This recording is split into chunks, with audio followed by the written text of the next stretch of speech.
السلام علیکم۔ آج پیر ہے ستمبر کی 30 تاریخ۔ پاکستان میں اس وقت شام کے 7، بھارت میں 7:30 اور یہاں ہمارے اسٹوڈیوز کی گھڑیوں میں صبح کے 10 بج رہے ہیں۔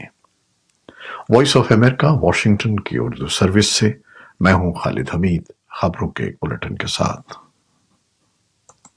آغاز کرتے ہیں اسرائیل لبنان کی تازہ ترین صورتحال سے۔ اسرائیل اور لبنانی عسکری تنظیم حزب اللہ کے درمیان کشیدگی میں اضافہ ہوتا جا رہا ہے۔ اتوار اور پیر کی درمیانی شب اسرائیل نے پہلی بار بیروت کے وسط میں حملہ کیا ہے۔ فلسطینی عسکری تنظیم پاپولر فرنٹ کا کہنا ہے کہ بیروت میں ان کے رہنما موت کا شکار ہوئے ہیں، تاہم اسرائیلی فوج نے اس بارے میں کوئی بیان جاری نہیں کیا۔ لبنانی وزارت صحت کے مطابق گزشتہ 2 ہفتوں کے دوران 1000 سے زائد افراد جاں بحق جبکہ 6000 زخمی ہو چکے ہیں۔ سعودی عرب نے پیر کو لبنان کی صورتحال پر شدید تشویش کا اظہار کیا اور ایک بیان میں کہا کہ لبنان کی خود مختاری اور علاقائی سالمیت کا احترام کیا جانا چاہیے۔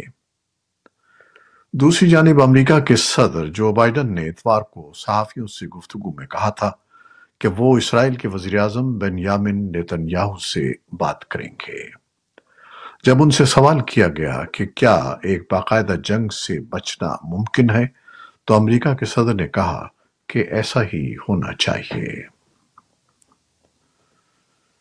اسرائیلی فوج نے اتوار کو پیر کے درمیانی شب یمن کے شہر الحدیدہ میں 2 بجلی گھروں اور بندرگاہ سمیت دیگر مقامات پر فضائی حملے کیے ہیں۔ حوثی میڈیا کے مطابق ان حملوں میں 4 افراد ہلاک جبکہ 30 زخمی ہو گئے ہیں۔ اسرائیلی فوج نے کہا ہے کہ انہوں نے حوثیوں کے ٹھکانوں کو نشانہ بنایا ہے۔ غزہ جنگ کے دوران حوثیوں نے اسرائیل پر کئی بار میزائل داغے ہیں۔ حوثی ان کارروائیوں کو فلسطینیوں سے اظہار یکجہتی قرار دیتے ہیں۔ حزب اللہ کے نائب رہنما نعیم قاسم نے پیر کو کہا کہ دیرینہ سربراہ حسن نصر اللہ کی موت کے بعد گروپ جلد سے جلد نئے جانشین کا انتخاب کرے گا۔ قاسم نے حزب اللہ کے المنار چینل سے نشر ہونے والی ایک تقریر میں کہا کہ ہم پارٹی کے لیے جلد از جلد ایک نئے سیکریٹری جنرل کا انتخاب کریں گے۔ حسن نصر اللہ کی موت کے بعد سے گروپ کے کسی سینئر رہنما کا یہ پہلا خطاب تھا۔ اقوام متحدہ کے پناہ گزینوں کے سربراہ فلیپو گرینڈی نے پیر کے روز social media platform X پر کہا کہ اسرائیلی فضائی حملوں سے بچ کر تقریباً 1,00,000 افراد لبنان سے شام پہنچے ہیں اور 2 دنوں میں یہ تعداد دگنی ہو گئی ہے۔ اسرائیل نے حالیہ دنوں میں لبنان کے ساتھ ساتھ غزہ کی پٹی کو بھی شامل کرنے کے لیے اپنے حملوں کے دائرہ کار کو وسیع کیا ہے، جس میں ایران کے علاقائی اتحادی حزب اللہ کو نشانہ بنایا گیا ہے۔ اور اب پاکستان، بھارت، امریکہ اور دنیا بھر سے اہم خبریں۔ وزیر اعظم پاکستان شہباز شریف کی حکومت عالمی مالیاتی فنڈ سے $7 ارب کے قرض پروگرام کی منظوری کو بڑی کامیابی قرار دے رہی ہے، تاہم عالمی مالیاتی فنڈ یعنی IMF نے پاکستان کو یہ قرض سخت شرائط کے بعد دیا ہے، جس کا اعتراف وزیر خزانہ محمد اورنگزیب نے بھی کیا ہے۔ رپورٹس کے مطابق عالمی مالیاتی ادارے نے حکومت پر اجناس کی امدادی قیمتیں اور زرعی شعبے کی سبسڈیز ختم کرنے کی شرط عائد کی ہے۔ سابق وزیر اعظم عمران خان اور ان کی اہلیہ بشرا بی بی کی توشہ خانے کے دوسرے کیس میں ضمانت کی درخواست خارج کر دی گئی ہے۔ پیر کو راولپنڈی کی اڈیالہ جیل میں اسپیشل جج شاہ رخ ارجمن نے درخواستوں پر سماعت کی۔ جج نے درخواستیں خارج کرتے ہوئے 2 اکتوبر کو فرد جرم عائد کرنے کی تاریخ مقرر کر دی۔ عمران خان اور بشرا بی بی کو کمرہ عدالت میں پیش کیا گیا۔ سرکاری وکیل نے عدالت سے ملزمان کی درخواست ضمانت خارج کرنے کی استدعا کی تھی۔ हुकूमत सिंध ने जिला उमरकोट में तौहीन मजहब के इल्जाम में गिरफ्तार मुलजिम को जाली पुलिस मुकाबले में कत्ल करने पर सीनियर पुलिस अफसरान के खिलाफ कत्ल का मुकदमा दर्ज करने का ऐलान किया है। मकतूल के वालिद का कहना है कि उनके बेटे की असल कातिल पुलिस के साथ इंतहा पसंदाना सोच भी शामिल है।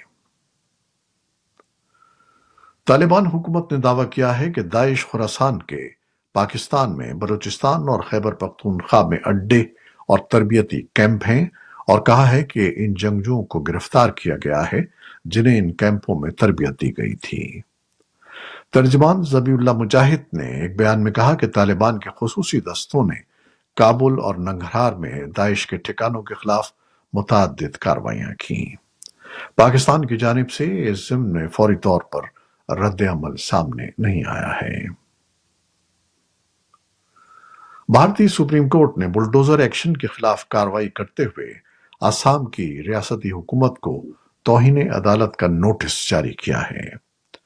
Justice B R. गोई और के.वी. विश्वनाथन के बेंच ने असम के कामरूप जिले में 47 मकानात की मिसमारी के खिलाफ तौहीन अदालत की दरखास्त पर समाअत के दौरान ये नोटिस जारी किया। उसने रियासती हुकूमत को 3 हफ्ते में जवाब देने की हिदायत की है और स्टेटस को बरकरार रखने का हुक्म दिया है। 47 मुसलमानों ने मिसमारी के खिलाफ दरखास्त दायर की थी। पाकिस्तान में हालिया अरसे में खुदकुशी के वाकयात में तेजी आई है।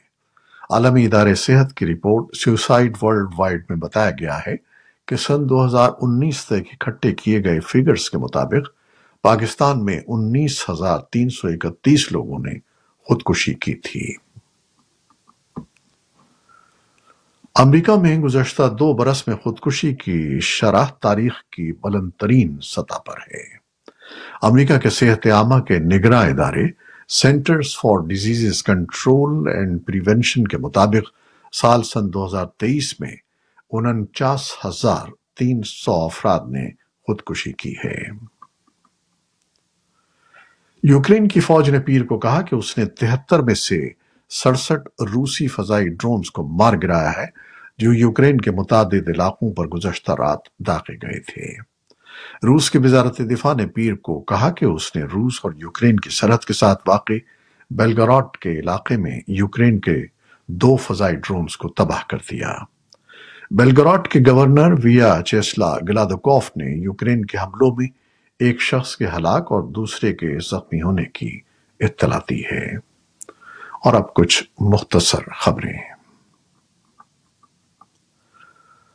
अमरीकी रियासत शिमाली कैरोलिना के हुक्काम ने सैलाब ज़दा इलाकों में मजीद पानी और दीगर सामान पहुंचाने का वादा किया है। समुद्री तूफान हेलिन ने अमरीका के जुनूब मशरिक में तबाही मचा दी और तूफान से मरने वालों की तादाद तकरीबन 100 तक पहुंच गई है। फ्लोरिडा, जॉर्जिया, जनूबी कैरोलिना और वर्जीनिया में भी अमवात की इत्तलात मिली हैं। न्यूजीलैंड के शहर ऑकलैंड में इतवार को हजारों अफराद ने रिवायती जंगी रक्स हाका में शरीक होकर गिनीज वर्ल्ड रिकॉर्ड कायम किया। इससे कबल ये रिकॉर्ड यूरोपीय मुल्क फ्रांस के पास था जिसने सन 2014 में रिकॉर्ड अपने नाम किया था।